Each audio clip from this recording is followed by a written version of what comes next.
And again, I like going back to physics to bring these ideas up. I'm sorry, but I did half a physics degree before I became an architect. So some of this stuff is quite familiar to me, or was familiar to me in those days. And I enjoy bringing it back. But one of the reasons why it's also interesting to bring back is because physics has a certain kind of cachet. You know, you can say things. If you say, well, it's said in physics, it seems to be more believable. I'm not sure if that's true. So anyway, Bohr's interpretation. This is Niels Bohr, who was a famous contemporary, of course, of Einstein. The ineliminability of the apparatus, the constructed character of laboratory phenomena. Again, he's talking about exactly the same stuff here. And the participation of nature in all of this. This is perhaps somewhere, some point, and this is why I like to bring Paré in here, that Latour does not emphasize at all. He talks, it sounds very much more like social construction when Latour talks about it. What I'm talking about here, and although Latour is quite clear as well that he's not talking about social construction, but anyway, a lot of people interpret him that way. But we're not here talking about social construction. We are talking about a manipulation, an organism, environment, kind of strategic interrelationship here, which is dynamic.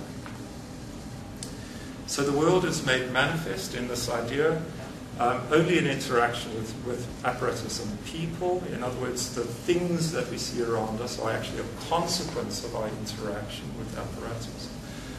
Powers and capacities, I'll give you a couple of examples right at the end. Powers and capacities available for human beings relative to the method of exploration. And this does not mean, and this is a point that Whitehead is always clear about as well, does not mean that the world plays no role in all this. We are certainly not talking about social construction. We are talking about environment in some very, very fundamental and very, very serious way. And of course, where all this goes from there is into an idea of our environments being fundamentally technological. And I'll use a few examples here. I mean, Roman roads is the first one that I like using, where, again, if we start talking about synchronicity, if we talk simultaneity, you know, we can understand, although, you know, well, we can understand, I think, quite literally that there's something simultaneous about the way that the Roman Empire was set up. You know, the way that dates were coordinated, for example, throughout the empire.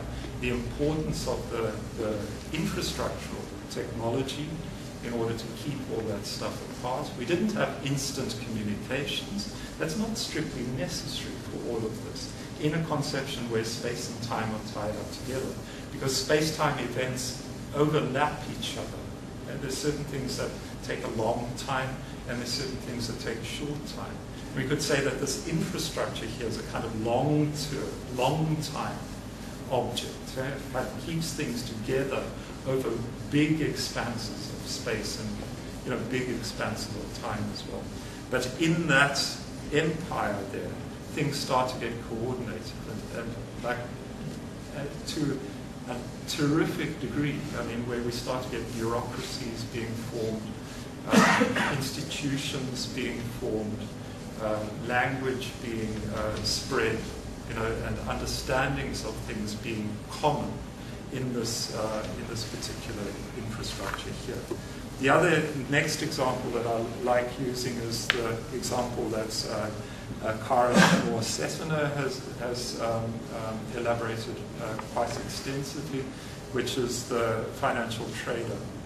And here she talks about the specific technologies that is used in financial trading, and goes quite specifically into the kind of space and time that is actually available to people in the technology. Again, I must emphasize here, the kind of space and time that we're talking about is only available in the technology. We're not talking about the technology here being an addition to these kinds of cultural or other kinds of psychological issues.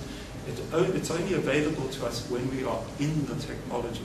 So the technology delivers a certain space and time. And here as well, we get a very specific kind of space and time, which is technologically synthesized. Okay? That's another word that comes from her. She talks about, I think I used it a couple of frames back. Where was it?